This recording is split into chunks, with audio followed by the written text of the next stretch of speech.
It's just simply noticing it. So you can do this with any of your thoughts. You just simply write in front of it or say in front of it, I notice that I'm having the thought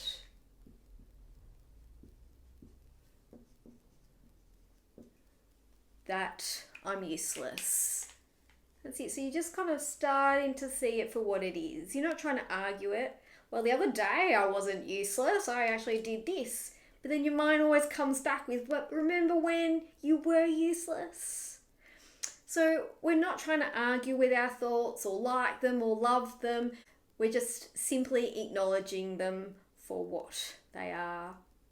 And that kind of leads me to my next, my favourite diffusion technique, and that is simply thanking your mind. Right? So an unpleasant thought appears, you're a terrible therapist, you acknowledge it, thanks mind, and then come back to what you're doing. Right? Coming back to the present, engaging in what you're doing.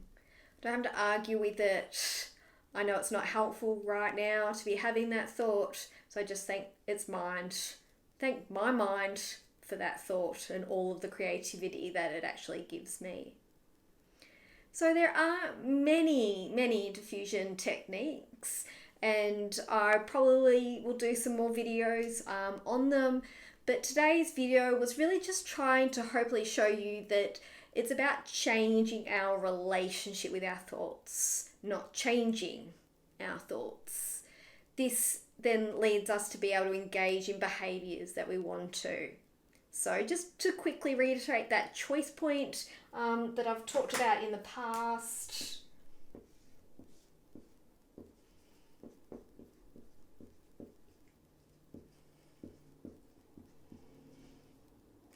What we're really interested in is diffusing from our thoughts so we can engage in behaviours that lead us towards our values and our needs, towards the person that we want to be. Right? If we're getting caught up in thoughts that lead us to engage in away behaviours that we don't want to be, then those are thoughts that we want to diffuse from. So it's not every thought, all right? It is about the context and the situation that you're in, and it's an ongoing skill that we can use on a daily basis. I will also link some videos by Dr Russ Harris that does some excellent ones on explaining diffusion and some other diffusion techniques as well. Okay, thanks for watching.